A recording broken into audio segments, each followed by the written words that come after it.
नमस्कार विद्यार्थी मित्रांनो, तुमचं पुनश्च स्वागत आहे ज्ञानांकुर फाउंडेशनमध्ये. शिक्षणार्थ यावे, सेवार्थ जावे ह्या ज्या मूळ तत्वावर आपल्या हे फाउंडेशन्स आपण तयार केलेलं आहे, त्याचा एकच उद्दिष्ट आहे की विद्यार्थ्यांना जेवढं काही आम्हाला शिकवता येईल तेवढं शिक्षण आमच्याकडनं दिलं गेलं पाहिजे आणि इथून शिकणारा प्रत्येक विद्यार्थी हा सेवार्थ असला पाहिजे. मग अशा पद्धतीची असलेली ही जी आम्ही सुरुवात केलेली आहे आणि त्याच्या माध्यमातून जेवढं तुम्ही उदंड प्रतिसाद देताय त्याच्यावर शतशः आभारी. आणि आता आपण अशाच पद्धतीचं असलेलं पुढचं कंटिन्युएशनमध्ये करताना पॉलिटी विषयाचा असलेला पुढचा टॉपिक तो म्हणजे काय आहे, संघराज्य आणि राज्यक्षेत्रे. महत्त्वाचा टॉपिक आहे, इम्पॉर्टंट आहे, फॅक्च्युअल बेस्ड काही क्वेश्चन्स असतात, काही कॉन्सेप्च्युअल बेस आहे.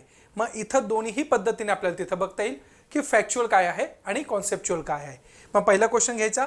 पहिला क्वेश्चन आहे आपली जी इंडस्ट्री आहे, इंडस्ट्री मेन्स असलेला जो पेपर आहे सप्टेंबर 2022चा, त्याच्यामध्ये क्वेश्चन होता, खालील विधाने विचारात घ्या. ज्याप्रमाणे अमेरिकेच्या आणि स्वित्झर्लंडच्या राज्यघटनेत राज्यांच्या महासंघ असल्याचा औपचारिक उल्लेख आहे, तसा भारत हा महासंघ नाही आणि दक्षिण आफ्रिका आणि जर्मनी अथवा ऑस्ट्रेलिया सारखा संघराज्यही नाही. भारत हे एक वेगळ्या प्रकारचे संघीय अथवा संयुक्त राज्य आहे. याचे संघराज्यात्मक पद्धती असूनही राज्याचे हितसंबंध सर्वश्रेष्ठ असले पाहिजे हे तत्व जपलेले आहे. सिंपल भाषेमध्ये जर क्वेश्चनला आपण डिकोड केलं तर काय आहे की भारतामध्ये सेंट्रल गव्हर्नमेंट आणि स्टेट गव्हर्नमेंट दोन्ही आहे, परंतु कधी कधी भारत हा सेंट्रलकडे झुकलेला दिसतो. कधी कधी भारतामध्ये असंही वाटतं की सेंट्रल गव्हर्नमेंट आणि स्टेट गव्हर्नमेंटमध्ये बऱ्यापैकी कामाची विभागणी केली जाते. परंतु ज्यावेळेस आपण आंतरराष्ट्रीय स्तरावर विविध देशांचा अभ्यास करतो तर त्याच्यामध्ये आपल्याला काय दिसतंय की अमेरिकेमध्ये सर्वात जास्त पॉवरफुल कोण आहे, सेंट्रल आहे. काही देशांमध्ये इक्वली डिस्ट्रीब्यूट आपल्याला सेंट्रल आणि स्टेटमध्ये तिथं दिसून येत आहे. मग अमेरिकेचा ज्यावेळेस विचार करतो की सेंट्रलची असलेली पॉवर आणि स्टेटची पॉवर ही इक्वली डिस्ट्रीब्युटेड आहे. पॉवरफुल म्हणायला हरकत नाहीये, तो सेंट्रल आहे, परंतु आज पण त्या प्रकारचं जर बघायला गेलं तर सेंट्रल आणि स्टेट काय आहे, इक्वली डिस्ट्रीब्युटेड आहे. कसं आहे, इक्वली डिस्ट्रीब्युटेड. काही काही ठिकाणी आपल्याला असं दिसतंय की स्टेट हे मोर पॉवरफुल आहे, परंतु भारत हा फार वेगळा आहे.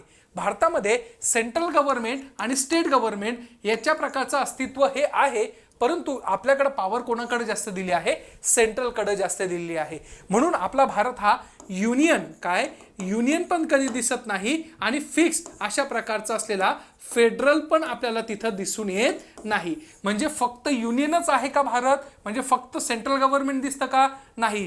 किंवा भारतामध्ये सेंट्रल स्टेट इक्वली डिस्ट्रीब्यूट आहे का, असंही नाही आपल्याकडं. म्हणजे आपल्याकडं दोघांचाही काय आहे, मिक्स आहे. काय आहे, मिक्स ब्लेंड आपल्याला तिथं दिसून येते. म्हणून भारताचं हे कसं आहे, एक वेगळ्या पद्धतीचं असलेलं राज्य आपल्याला दिसतंय. कंपोजिट स्टेट आपल्याला तिथं दिसून येते की जिथं सेंट्रल आणि स्टेट असूनही सुद्धा दोघांची ही जी डिव्हिजन्स आहे ती डिव्हिजन इक्वली डिस्ट्रीब्यूट न करता दोघांचंही अस्तित्व आपण मान्य करतोय. म्हणजे आपल्याला संघराज्य पण म्हणता येत नाही, युनियन पण म्हणता येत नाही, क्वासाई फेडरल त्याला प्रॉपर वर्ड आपण तिथं दिलेला दिसून येतोय. आणि आपल्याकडे सगळ्यात महत्त्वाचं असलेलं काय गोष्ट आहे, राष्ट्राचे हितसंबंध जपणे हा महत्त्वाचा आहे. म्हणून हे दोन्ही स्टेटमेंट काय आहे, बरोबर आपल्याला तिथं दिसून येत आहे. आलं लक्षात. मग अशा प्रकारचा असलेला इंडस्ट्रियल मेन्स जो आहे इन्स्पेक्टर, त्याच्यामध्ये 22 मध्ये विचारलेला क्वेश्चन आहे.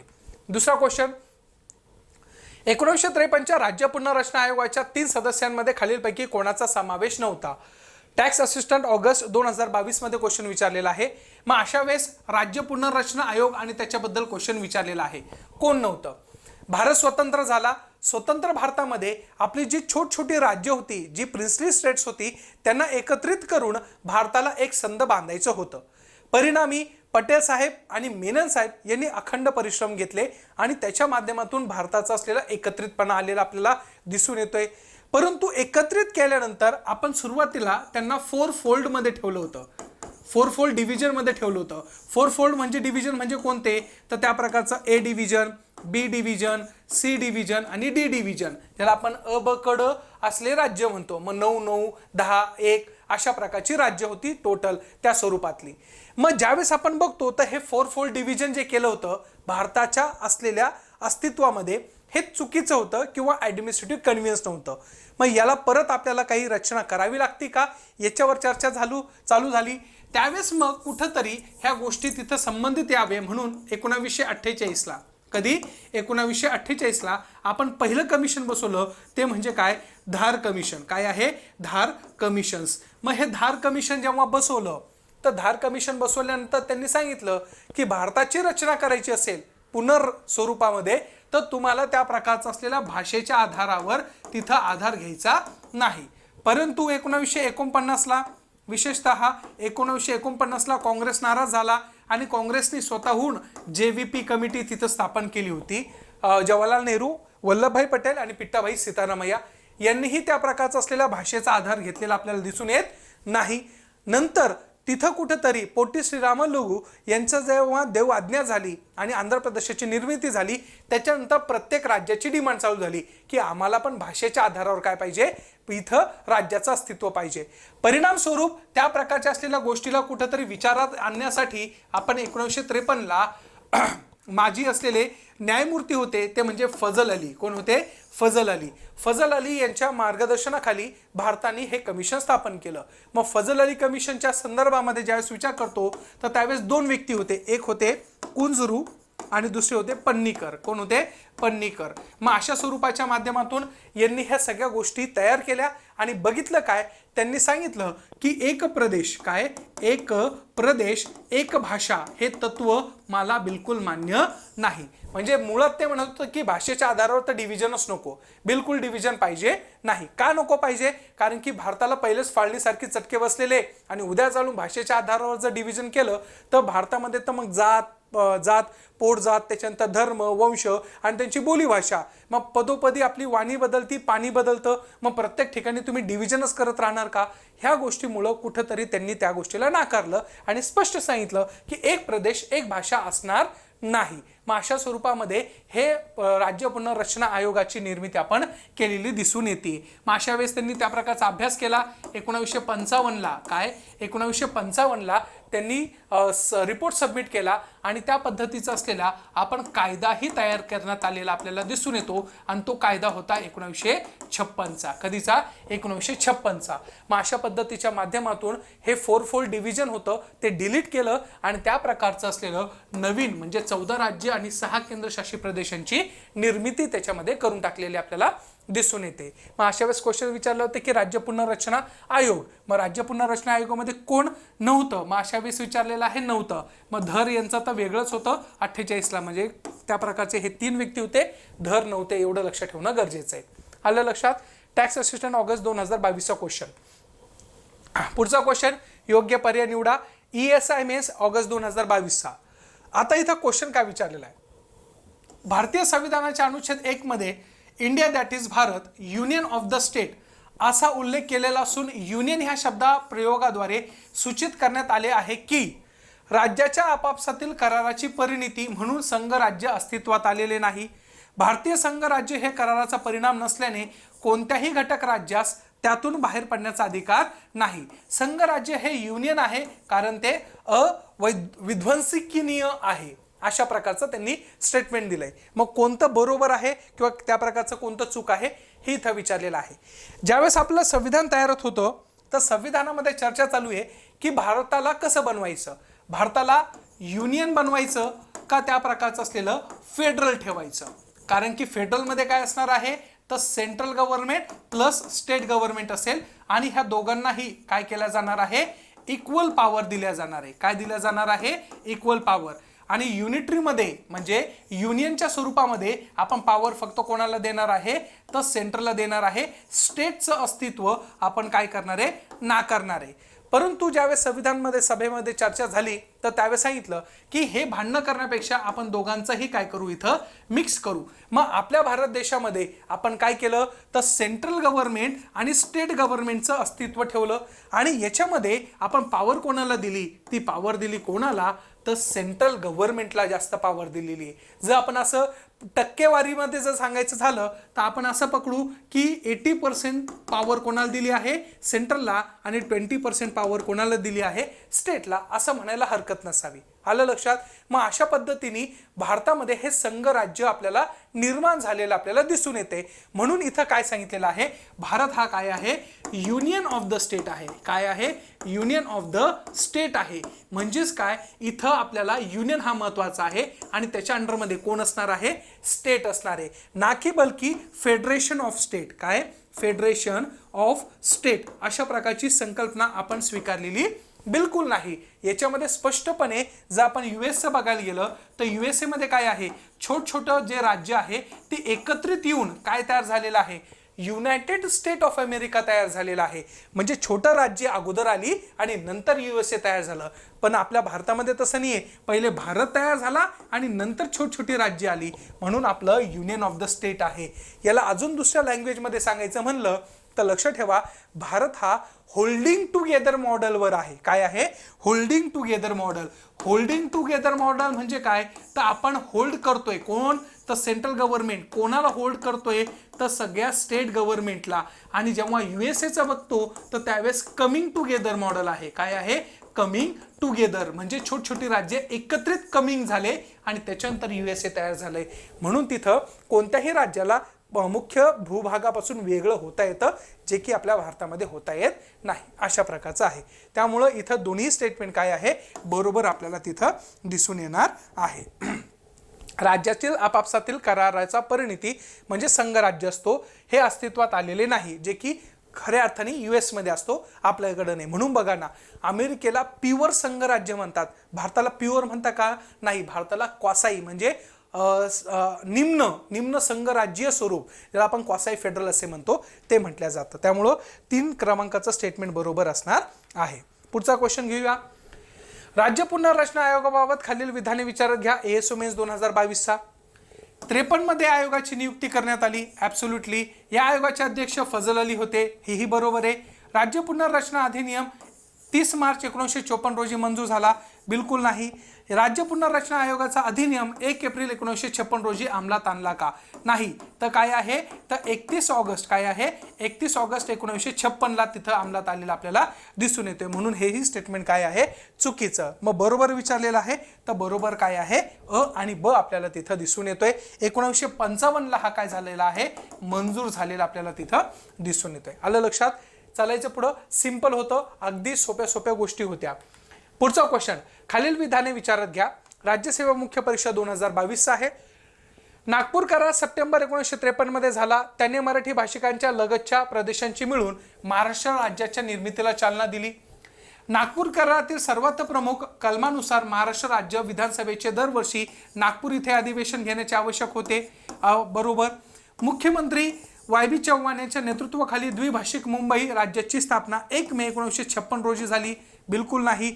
एस.एम. जोशी अध्यक्षतेखाली भरलेल्या विविध पक्षांच्या बैठकीत पुणे येथे 6 फेब्रुवारी 1956 संयुक्त महाराष्ट्र समितीची स्थापना झाली. हेही स्टेटमेंट काय आहे, चुकीचं आहे. मग ज्यावेळेस आपण बघतो तर त्यावेळेस आपल्याला काय दिसतंय, बिनचूक विचारलेलं आहे. काय विचारलेलं आहे, बिनचूक विचारलेलं आहे. मग आता आपल्याला माहिती आहे की ज्यावेळेस 28 सप्टेंबर काय, 28 सप्टेंबर 1953 हा नागपूर करार झाला. नागपूर कराराचा असलेला मुख्य उद्देश काय होता, बॉम्बे प्रांत होतं. टोटल आपल्याकडे त्या प्रकारची असलेली 11 प्रांत होती आणि 11 प्रांतामध्ये बॉम्बे प्रांत होता. बॉम्बे प्रांत, मद्रास प्रांत, सेंट्रल प्रोव्हिन्सेस प्रांत, मध्य प्रांत अशा प्रकारचे प्रांत होते. मग आता ह्या प्रत्येक प्रांताचा एक महत्त्वाची विभागणी असलेला एक भाग होता. मग ज्यावेळेस आपण बघतो आजचा जो नागपूर आहे, नागपूर म्हणजे विदर्भाचा भाग, हा कुठं होता, मध्य प्रांताचा भाग होता. आणि मध्य प्रांताची राजधानी त्यावेळेस नागपूर होती. म्हणजे नागपूर शहर पहिल्यापासूनच काय आहे, महत्त्वाचं गणलं जातं. आणि महाराष्ट्राच्या संदर्भामध्ये संयुक्त प्रांत म्हणजे गुजरातचा आणि मुंबईचा भाग मिळून मुंबई हा एकत्र होता. मग ज्यावेळेस ह्या सगळ्या डिव्हिजन चालू होतं तर त्यावेळेस एक करार झाला, तो म्हणजे नागपूर करार. आणि त्यावेळेस प्र.के. अत्रे असेल, प्रबोधनकार ठाकरे असेल, यांनी ह्या गोष्टीवर चर्चा केली आणि त्यांनी सांगितलं काय की महाराष्ट्रामध्ये मराठी भाषिक लोकांनी एकत्रित येऊन त्या प्रकारचा महाराष्ट्र स्थापन केला पाहिजे. मग मद्रास प्रांतातून असेल किंवा त्या प्रकारचं असलेलं पर्टिक्युलर बॉम्बे प्रांत असेल, मध्य प्रांत असेल, याच्यातून एकत्र यायचं आणि महाराष्ट्राची स्थापना करायची. परिणामस्वरूप त्या प्रकारचं असलेल्या संयुक्त महाराष्ट्राची चळवळ चालू झाली आणि हळूहळू नागपूर कराराच्या माध्यमातून त्या गोष्टी सफल स्वरूपामध्ये आलेल्या आपल्याला दिसून येत आहे. मग नागपूर करार झाला, त्याच्यामध्ये 3 गोष्टी ठेवल्या. एक गोष्ट म्हणजे काय की ज्या पद्धतीने अधिवेशन होईल महाराष्ट्रामध्ये, त्या अधिवेशन एक आमच्याकडे असणार आहे नागपूरमध्ये. म्हणून बघा, हिवाळी अधिवेशन कुठं होतं? नागपूरमध्ये. पावसाळी आणि त्या प्रकारचा अर्थसंकल्पीय ते कुठं होतं? मुंबईला. आणि दुसरा भाग होता तो म्हणजे काय की महाराष्ट्र जेव्हा निर्माण होईल तर त्याचा असलेला बॉम्बे बेंचचा एक बेंच कुठं असणार आहे? नागपूरमध्ये असणार आहे. तो पण आपण तिथं एक हायकोर्टचा बेंच देऊन टाकला आणि एक मुंबईला आहे आणि एक छत्रपती संभाजीनगरला. आणि त्या प्रकारचा शेवटची मागणी होती की महाराष्ट्राच्या विकासामध्ये नागपूरलाही जास्त कन्सिडर करावं. आणि आज बघा ना, जास्त करून सगळ्या काही गोष्टी आपण नागपूरसाठी का देतोय, त्याचं फलित म्हणजे काय आहे तर ते म्हणजे नागपूर करार. आणि साहेबांनी फार मोठं त्या प्रकारचं असलेलं स्वतःची आपण म्हणतो ना की इंटेन्स ऑफ इंटेलेक्च्युअलिटी ही जास्त वापरली होती आणि नागपूर वेगळं झालं पाहिजे अशा प्रकारची मागणी ही केलेली आपल्याला दिसून येते. मग अशा वेळेस आपल्याला दिसतंय की मुख्यमंत्री वाय.बी. चव्हाण यांनी त्या प्रकारचा असलेल्या 1907चा तिथे संदर्भ येतो, 56चा येत नाही, म्हणून हे स्टेटमेंट चुकीचे. अ आणि ब बरोबर आहे, म्हणजे बिनचूक म्हणजे बरोबर कोणतं आहे तर अ आणि ब आपल्याला तिथं दिसून येत आहे. आलं लक्षात? राज्यसेवा मुख्य परीक्षा 2022. खालील विधाने विचारात घ्या. राज्यसेवा मुख्य परीक्षा मे 2022 आहे. अनुच्छेद 2 हे भारतीय संघाचा भाग नसलेल्या नवीन राज्याच्या प्रवेशासंबंधी किंवा स्थापनेसंबंधी आहे. यस. अनुच्छेद 3 हे भारतीय संघाच्या अस्तित्वात असलेल्या राज्याच्या स्थापनेसंबंधित अथवा त्यातील बदलासंबंधी आहे. यस. भारतीय संसदेने राज्याचे क्षेत्रफळ, नाव, सीमा यामध्ये बदल संबंधी राज्य विधिमंडळात नाकारण्याचा अधिकार आहे. हे चुकीचं आहे. राज्याच्या सीमेसंदर्भात राज्य विधिमंडळाने केलेल्या सूचनांचे शिफारसीचे पालन करण्याचे भारतीय संसदेवर बंधनकारक असते. हेही काय आहे? चुकीचं आहे. मग आपण याच्यामध्ये एक्झॅक्टली काय आहे हे पहिले बघून घेऊ. बघा, आपल्याकडे आर्टिकल 2 आणि आर्टिकल काय आहे? 3 आहे. आर्टिकल 2 आणि 3 काय सांगतो नीट लक्षात घ्या. आर्टिकल 2 सांगतो काय की आपल्या भारताचा जो भूभाग नाहीये, काय जो भूभाग नाहीये तो भाग जर आपल्याला कुठं घ्यायचा असेल, भारतामध्ये घ्यायचा असेल, कुठं घ्यायचा असेल, भारतामध्ये घ्यायचा असेल, तर अशा वेळेस तो भाग भारत हा घेऊ शकतो. जसं की त्याचं उदाहरण आहे सिक्कीम. काय आहे? सिक्कीम. 35वी घटना दुरुस्ती केली आणि 35व्या घटना दुरुस्तीनुसार सुरुवातीला सिक्कीमला आपला भारताचा सहयोगी राज्य म्हणून कन्सिडर केलं. नंतर सिक्कीमला वाटलं की नाही, भारतामध्ये आपण परमनंटली जाऊ शकतो. मग परिणामी 36वी घटना दुरुस्ती केली आणि सिक्कीम भारताचा भाग होऊन गेलेला आपल्याला दिसून येतो. म्हणजे सिक्कीम भारताचा भूभाग नव्हता. म्हणजे आपल्याला तेच विचारताय की भारतीय संघाचा भाग नसलेला कलम 2 नुसार जो भारताचा भाग नाहीये तो राज्य आपण कुठे घेऊ शकतो? भारतामध्ये घेऊ शकतो. मग कलम 3 काय सांगतं? कलम 3 म्हणतं की भारतामध्ये ऑलरेडी जे राज्य आहे, काय ऑलरेडी जे राज्य आहे ते राज्य त्यांचे आपण काय बदलू शकतो? नाव बदलू शकतो. त्यांची काय बदलू शकतो? सीमा बदलू शकतो. त्यांच्या संपूर्ण अस्तित्व जे आहे ते कोणाच्या हातात आहे? सेंट्रलच्या हातात आहे. मग 2 राज्य एकत्रित करणे, 2 राज्य फोडणे किंवा 2 राज्याचा एखादा भाग आणि याचा एखादा भाग एकत्रित करणे, अशा कोणत्याही प्रकारचं कार्य करण्याचा अधिकार कोणाला आहे? तर संसदेला आहे. कोणाला आहे? संसदेला आहे. मग संसद मनाने कारभार करते का? बिलकुल नाही. संसद मनाने कारभार नाही करत. संसद त्या प्रकारच्या असलेल्या कायद्याच्या माध्यमातून करते आणि अशा प्रकारचा कायदा जर मांडायचा असेल मग तो लोकसभेमध्ये मांडला जातो किंवा राज्यसभेत मांडला जातो. परंतु मांडायच्या असलेल्या पूर्वी तुम्हाला संमती घ्यावी लागते. कोणाची? राष्ट्रपतीची. कोणाची? राष्ट्रपतीची. राष्ट्रपतींनी हो म्हणून सांगितलं तर तुम्ही त्या प्रकारचा कायदा आणू शकता पर्टिक्युलर संसदेमध्ये. आणि राष्ट्रपती पण काय करतील? त्या प्रकारचा जो कायदा आहे तो पाठवतील कोणाकडं? ज्या राज्याच्या असलेल्या आपल्याला नाव बदलायचं आहे, सीमा बदलायची आहे, त्या राज्याच्या विधिमंडळाकडे पाठवून देतील. मग राज्याचे विधिमंडळ त्याच्यावर काय करतील? विचार विनिमय करतील आणि हा विचार परत कोणाला पाठवतील? संसदेला. परंतु एक लक्षात घ्या, संसदेला अधिकार दिलाय तो विचार ऐकणे किंवा न ऐकणे, म्हणजे कोणत्याही पद्धतीने ती बंधनकारक नाही. म्हणजे थोडक्यात अल्टिमेटली पॉवर कोण आहे? सेंट्रल आहे. स्टेटची काही आहे का आपल्याकडं? बिलकुल नाही. स्टेटमध्ये काही बदल करण्याचा अधिकार कोणाला आहे? सेंट्रल आहे. हेही लक्षात ठेवणं गरजेचं आहे. मग संसद त्या पद्धतीचा असलेल्या कोणत्या बहुमताने? साध्या बहुमताने. कोणत्या बहुमताने? साध्या बहुमताने काय करणार आहे?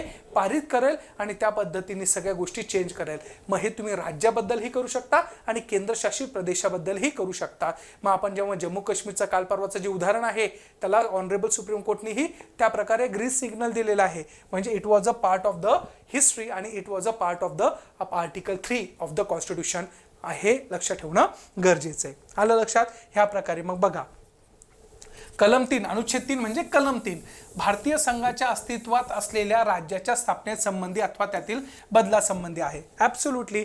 म्हणून म्हणलं जातं ना की डिस्ट्रक्चरेबल जर काही असेल ते युनियन आणि स्ट्रक्चरेबल काय आहे? स्टेट आहे. स्टेटची काही त्या प्रकारची असलेली किंमत आपल्याकडे नाही आहे ॲज कम्पेअर टू सेंट्रल. सगळं पॉवरफुल कोण आहे? तर सेंट्रल आपल्याकडं दिसून येत आहे. राज्याला तुम्ही विचारा, फक्त फॉर्मली विचार लागतं, आम्ही हे करतोय बरं, तुम्हाला जमतंय का? ते हो म्हणा, काय नाही म्हणा, ते कोणाकडे येणार आहे? त्या पद्धतीचं तुमच्या तिकडं येणार आहे सेंट्रलकडं. त्यामुळं क आणि ड चुकीचं आहे. अ आणि ब आपल्याला काय दिसत आहे? बरोबर दिसत आहे. बरोबर आहे अ आणि ब. पुढचा क्वेश्चन आहे 7वा. खालील विधाने विचारात घ्या. कंबाईन गट पूर्व परीक्षा एप्रिल 2022 चा क्वेश्चन आहे.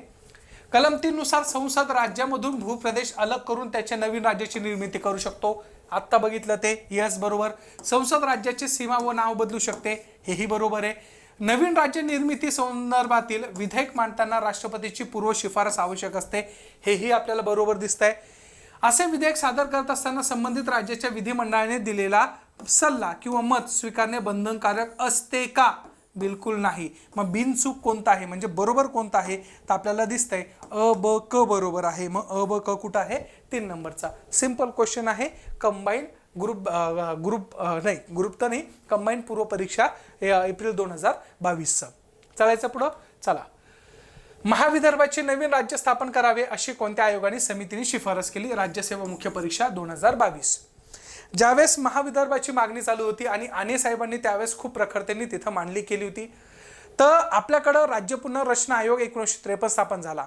मग राज्य पुनर्रचना आयोगाने त्या पद्धतीच्या गोष्टी सांगितल्या आणि त्यांनी काय सांगितलं की तुम्हाला महाविदर्भ पाहिजे तर देतो आम्ही, काहीच प्रॉब्लेम नाही, परंतु भाषेच्या आधारावर नाही, ॲडमिनिस्ट्रेटिव्ह कन्व्हिनियन्सच्या आधारावर आम्ही काय करतोय? मान्यता देतोय. मग त्यावेळेस कुठंतरी राज्य पुनर्रचना आयोगाने काय केलं होतं? त्याला तिथं शिफारस केलेली आपल्याला दिसून येते. आलं लक्षात? ह्या प्रकारचं असलेलं 2 क्रमांकाचं उत्तर. 9. खालील तरतुदींचा विचारात घ्या. तरतुदी आहे, तरतुजी नाही. काय आहे? तरतुदी आहे. राज्यसेवा पूर्व परीक्षा 2020 चा क्वेश्चन. शेष अधिकार केंद्र शासनाकडे आहे. अधिकाराची विभागणी ही घटक राज्य आणि केंद्र शासनामध्ये केलेली आहे. राष्ट्रपती घटक राज्याच्या विधेयकावर संपूर्णरित्या नकाधिकार वापरतात. केंद्र शासन राज्याच्या संमतीविना राज्याचे नाव व सीमा आणि क्षेत्रामध्ये बदल करू शकतात. अशा प्रकारचे स्टेटमेंट दिले आणि क्वेश्चन काय विचारलाय? वरीलपैकी कोणत्या तरतूद किंवा तरतुदी नसल्या तर, म्हणजे कदाचित नसत्या तर भारतीय राज्यघटना ही संघराज्य दिसली असती का? हो, बरोबर. मग कारण की हा क्वेश्चन किती ट्रिकी आहे आणि किती सुंदर बनवला बघा. त्यांचं म्हणणं काय आहे? आपल्या भारत देशामध्ये सेंट्रल आणि स्टेट आहे, परंतु हे खऱ्या अर्थाने सेंट्रल स्टेट आहे का? तर कधी कधी आपल्याला काय दिसतंय? 100% पॉवर कोणाकडे गेल्यासारखी वाटतेय? सेंट्रलकडे गेल्यासारखी वाटते. स्टेटला काहीच नाहीये, स्टेट हतबल आहे असं आपल्याला तिथं दिसून येत आहे. मग त्यांचं म्हणणं आहे की खऱ्या अर्थाने भारत हा संघराज्य आहे का? मग जर संघराज्य दिसायचं असेल तर कोणत्या गोष्टी नसत्या, म्हणजे ह्या ज्या गोष्टी आहे ह्या कोणत्या गोष्टी नसत्या तर भारत हा खऱ्या अर्थाने संघराज्य दिसला असता. म्हणजे ह्या कोणत्या गोष्टी अशा नाहीये, म्हणजे नसायला पाहिजे होत्या की ज्याच्यामुळे भारत हा संघराज्य दिसला असता, म्हणजे सेंट्रल स्टेटचं अस्तित्व दिसलं असतं. मग याच्यामध्ये काय काय दिसतं आपल्याला बघा बरं. कोणत्या गोष्टी नसल्या असत्या तर? मग शेष अधिकार आज कोणाकडे आहे? केंद्राकडं. हे नसतं तर भारत संघराज्य दिसला असता की नाही? हो. म्हणून हे आपल्याला तिथं दिसतंय. ए इथं आहे, अ इथं आहे. अधिकारांची विभागणी घटक राज्य आणि केंद्र शासनामध्ये केलेली आहे. आता बघा, आपल्याकडं अधिकारांची विभागणी जेव्हा आपण बघतो तर केंद्र सूची, राज्य सूची आणि समवर्ती सूची केली आहे, म्हणजे कुठेतरी विभागणी केलेली आहे. म्हणजेच हे संघ राज्याचं प्रतीक आहे, परंतु ते प्रतीक नाही म्हणून कन्सिडर करायचं का? नाही. तिसरं काय? राष्ट्रपती घटक राज्याच्या विधेयकावर निर्णय संपूर्ण अधिकार देऊ शकतं. म्हणजे याच्यातून पॉवरफुल कोण दिसतंय? तर पॉवरफुल सेंट्रल गव्हर्नमेंट आहे. म्हणजे हे जर वाक्य आपण बघितलं, हे जर नसतं तर भारत कसा असता? संघ राज्य असला असता. येतं लक्षात? तिसरं काय? केंद्र शासन राज्याच्या संमतीवरना राज्याचे नाव बदलते, सीमा बदलतात. मग हे जर अशी पॉवरफुल इथं कोण आहे? सेंट्रल. आणि हे पण नसतं तर भारत कसा दिसला असता? संघ राज्य. म्हणजे कोणत्या कोणत्या गोष्टी जर नसत्या तर भारत सेंट्रल स्टेटचं संघ राज्य प्युअरली दिसलं असतं. मग क, ड ह्या 3 गोष्टी जर नसत्या तर त्या प्रकारचं असलेलं भारत हा प्युअरली काय दिसला असता? संघ राज्य दिसला असतात. परंतु आज भारत संघ राज्य दिसतो का? नाही, निमसंघ राज्य दिसतो. काय दिसतो? निमसंघ राज्य दिसतो. आपल्याला लक्षात घेणं गरजेचं आहे. एवढा ट्रिकी आणि एवढा सुंदर क्वेश्चन विचारलेला होता, त्यामुळे याचा आन्सर असणार आहे 2 क्रमांकाचं. चालायचं पुढं. खालीलपैकी कोणते विधान बरोबर नाही? राज्यसेवा पूर्वपरीक्षा 2020 आहे. राष्ट्रपतीच्या शिफारशीशिवाय नवीन राज्याच्या निर्मितीचे विधेयक संसदेत कोणत्याही सभागृहात मांडले जाऊ शकत नाही. ॲब्सोल्युटली. राष्ट्रपतीने असे विधेयक संसद मांडण्यापूर्वी विशिष्ट कालावधीमध्ये संबंधित राज्य विधिमंडळाचे आपले विचार मांडावे यासाठी पाठवले पाहिजे. संसदेत केवळ विशेष बहुमताने कायदा मंजूर करून नवीन राज्य स्थापन करू शकतो? बिलकुल नाही. हे बरोबर आहे, हे बरोबर आहे. राज्य विधिमंडळाने व्यक्त केलेले विचार स्वीकारण्याची बंधन संसदेवर नसते, हेही बरोबर आहे. कारण की आपण बघितलं ultimate power goes to the central government. Central government can do anything. म्हणून असं म्हणलं जातं की भाई हमारा जो स्टेट है ना उसकी जो भी ड्यूरेबिलिटी है वो ड्यूरेबिलिटी किसके हाथ में है? वो अल्टीमेटली हाथ में है central government. Central government can do anything regarding the particular state government. So for that reasons our Indian constitution has been specifically mentioned that the destructurables of our union and the structurable of your state government असं म्हटलेलं आपल्याला दिसून येतंय. येतं लक्षात? म्हणून नाहीये कोणतं? तर 3 क्रमांकाचं नाहीये. कारण की ते कोणत्या बहुमताने पारित करावं लागतं? तर साध्या बहुमताने करावं लागतं. पुढचा क्वेश्चन. खालीलपैकी कोणते विधान बरोबर आहे? STI मुख्य परीक्षा 2019 क्वेश्चन आहे. भारतीय संघ राज्याच्या घटक राज्याचा भूप्रदेश सीमा संसद साध्या बहुमताने बदलू शकतं? बरोबर. संसदेला राज्याच्या भूप्रदेशाची पुनर्विभागणी करण्याच्या अगोदर राज्य विधिमंडळाची संमती आवश्यक असते? बिलकुल नाही. कोणत्याही राज्याच्या भूप्रदेशाची पुनर्विभागणी संबंधित विधेयक संसदेमध्ये सादर करण्यासाठी राष्ट्रपतीची शिफारस आवश्यक असते? हेही बरोबर आहे. राज्याच्या नावामध्ये बदल करण्याच्या संबंधित विधेयकाची शिफारस करण्या अगोदर राष्ट्रपतीकडे राज्याचा अभिप्राय प्राप्त झाला पाहिजे असं काही नाहीये. बरोबर काय आहे? अ आणि क आपल्याला तिथं दिसून येत आहे. कारण की ह्या तर गोष्टी बिलकुल नाहीये. पॉवरफुल सेंट्रल गव्हर्नमेंट एवढं लक्षात ठेवू शकतो. नंतर आहे राज्य निर्वाचन आयोगाबाबत खालील विधाने विचारात घ्या. कंबाईन ग्रुप सी 2019 क्वेश्चन आहे. खूप सुंदर क्वेश्चन त्यांनी फ्रेम केलेला आहे. अपेक्षापेक्षाही सुंदर क्वेश्चन केलेला आहे आणि तुम्हाला कसं फिरवलेलं आहे नीट लक्षात घ्या. स्टेटमेंट काय? नीट ऐका, नीट बघायचं. ग्रामीण शहरी स्थानिक संस्था ज्या आहे त्यांच्या सदस्यांद्वारे निवडण्यात येणाऱ्या महाराष्ट्र विधान परिषदेतील सदस्यांच्या निवडणुका आणि सोबतच सह शब्द आहे सह ग्रामीण व शहरी स्थानिक संस्थांच्या निवडणुका याद्वारे घेतल्या जातात. कोणाकडनं घेतल्या जातात? राज्य निवडणूक आयोगाबद्दल घेतल्या जातात का? हे पहिलं. राज्य निर्वाचन आयुक्ताची नियुक्ती जरी राज्यपाल करता पण त्यांना पदावरून दूर करू शकत नाही, हे दुसरं स्टेटमेंट आहे. आता जर नीट बारकाईने वाचलं ना तर तुम्हाला पहिले काय आहे पहिले लक्षात घ्या. तिथं क्वेश्चन कसा विचारलाय की ग्रामीण व शहरी संस्थांच्या सदस्याद्वारे निवडण्यात येणाऱ्या महाराष्ट्र विधान परिषदेतील सदस्यांची निवडणुका, म्हणजे थोडक्यात विधान परिषदेची निवडणूक. मग विधान परिषदेची निवडणूक प्लस विधानसभेची निवडणूक हे कोण घेत असतं? तर आपल्याला माहिती आहे की हे कोण घेतं? तर त्या प्रकारचं इलेक्शन कमिशन ऑफ इंडिया घेतं. बरोबर आहे. राज्य निवडणूक आयोग घेतं का? बिलकुल नाही. राज्य निवडणूक आयोग विधानसभा विधान परिषदचं इलेक्शन घेत नाही. लक्ष ठेवायचं. विधान परिषद विधानसभेचे इलेक्शन आणि लोकसभा राज्यसभेचे इलेक्शन, राष्ट्रपती उपराष्ट्रपती यांचं इलेक्शन कोण करतं? Election commission of India. त्यामुळं इथं संबंध काय आहे? त्यांनी क्वेश्चन किती भारी केला. ग्रामीण व शहरी संस्थानिकांचं विधान परिषदेमध्ये तुमच्या असलेल्या स्थानिक स्वराज्य संस्थेचं काय आहे प्रतिनिधित्व असतं की नाही. विधान परिषदेमध्ये आमदार असतो आणि हा आमदार स्थानिक स्वराज्य संस्थेमधून गेलेला असतो. मग अशा वेळेस तो 1/3 जे आमदार आहे हे कुठून असणार आहे, विधान परिषदेमध्ये तुमच्या स्थानिक स्वराज्याचं प्रतिनिधित्व करणारे असणार आहे. मग अशा वेळेस त्यांनी विचारलंय की स्थानिक स्वराज्य संस्थेद्वारे सदस्यांद्वारे निवडण्यात येणाऱ्या विधान परिषदेतील जे सदस्य असणार आहे त्यांची निवडणुकीसहित पंचायत राज व्यवस्थेची बी निवडणूक कोण घेतं, सेंट्रलचं इलेक्शन कमिशन घेतं का, बिलकुल नाही. त्यामुळे हे स्टेटमेंट काय आहे, चुकीचं आहे. कारण की आपल्याकडं पंचायत राज इन्स्टिट्यूशन जे आहे त्याचं इलेक्शन कोण घेतं, स्टेट इलेक्शन कमिशन घेतं. त्यामुळे हे स्टेटमेंट काय आहे, चुकीचं. ब स्टेटमेंट बरोबर आहे. राज्य निर्वाचन आयुक्तांची नियुक्ती भले की राज्यपाल करता, परंतु यांचं असलेलं जी बडतर्फी आहे किंवा पदावरून दूर करणं आहे ते कोण करतं, राष्ट्रपती करत असतात. त्यामुळे फक्त विधान ब बरोबर आपल्याला दिसून येते. सोपं क्वेश्चन आहे, फक्त ट्रिकी क्वेश्चन होता, मस्त क्वेश्चन यांनी बनवलेला होता. खालीलपैकी विधाने विचारात घ्या. 13वा क्वेश्चन, राज्यसेवा मुख्य परीक्षा 2019 एस.के. धर आयोगाने भाषा हा राज्याच्या पुनर्रचनेचा आधार अमान्य केला. बरोबर, 48 होतं. त्याच्यानंतर जेव्हीपी कमिटीने भाषा ह्या राज्यांच्या पुनर्रचनेचा घटक मान्य केला होता. हे चुकीचं स्टेटमेंट आहे. त्याच गोष्टी विचारल्या जातात. आपल्याला माहिती आहे की कोणत्याच कमिटीने ते मान्य केलेलं दिसून येत नाही. त्या प्रकारे फक्त पुनर्रचनेनी जो आहे 1953चा पुनर्रचनेनी भाषेचा असलेला आधार घेतला होता. हे यांनी हो म्हणून सांगितलं होतं की भाषेच्या आधारावर आपण त्या प्रकारे राज्याची निर्मिती करू. कोणी, 1953 यांनी सांगितलं होतं की भाषेच्या आधारावर आपण काय तयार करू, राज्य तयार करू. पण शब्द टाकला पण एक राज्य एक भाषा हे तत्व मला बिलकुल मान्य नाही.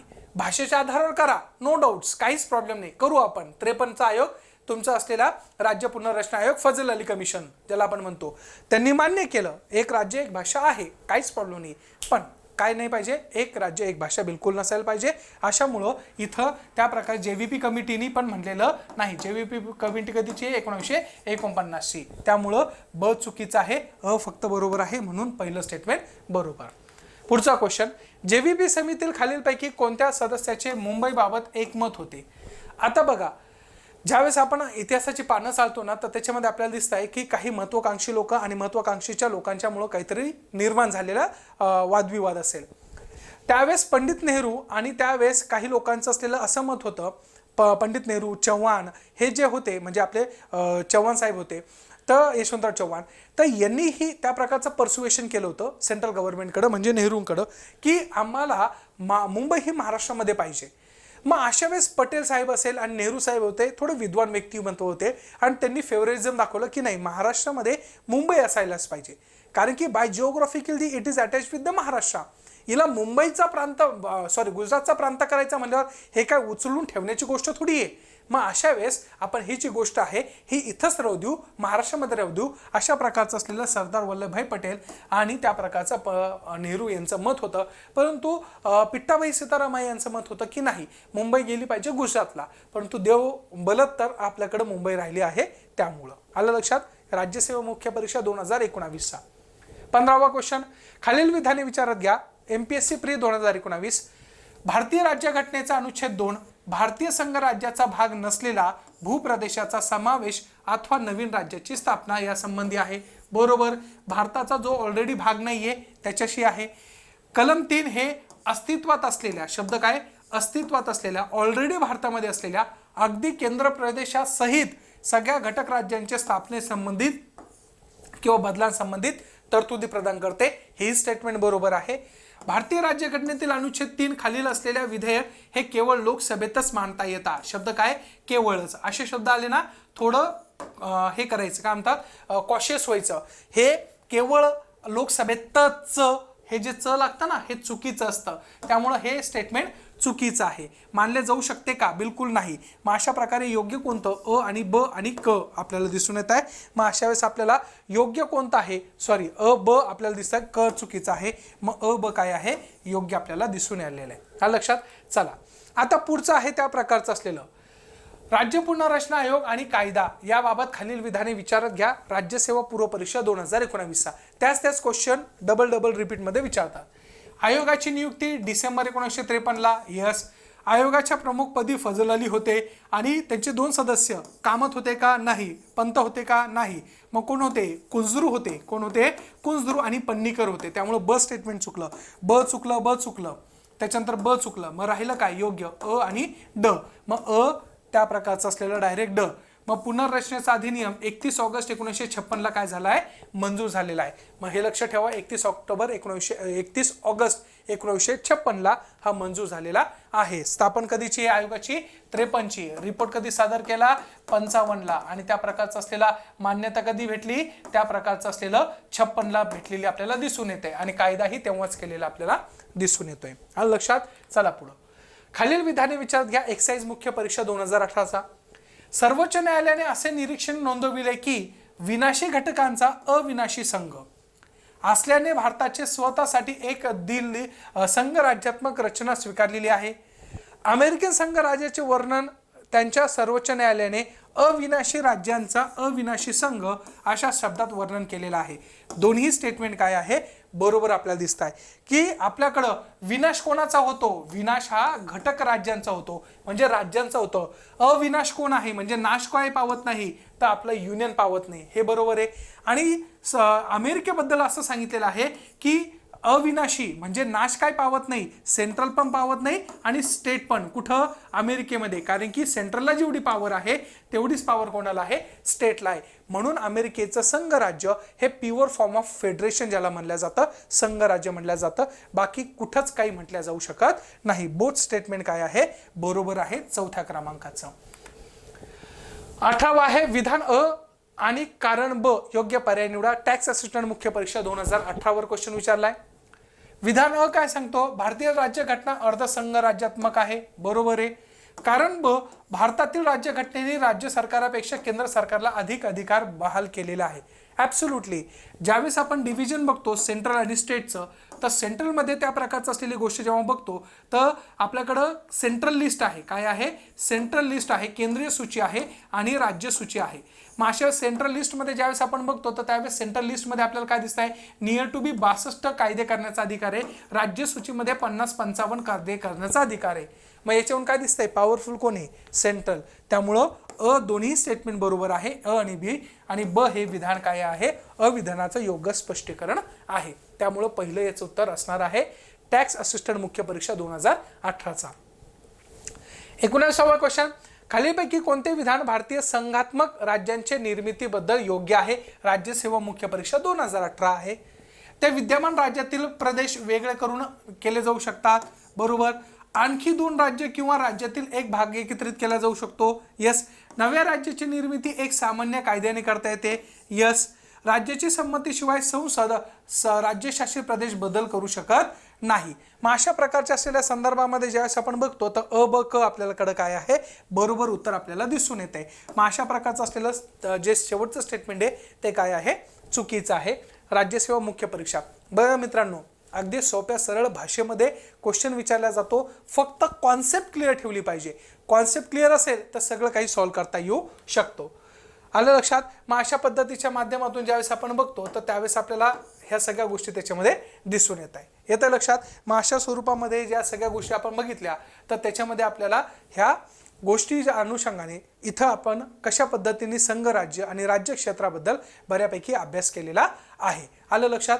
मग भेटूया पुढच्या असलेल्या लेक्चर्समध्ये, पुढच्या असलेल्या पर्टिक्युलर असलेल्या सेशन्समध्ये. तोपर्यंत keep study, be happy. Thank you so much.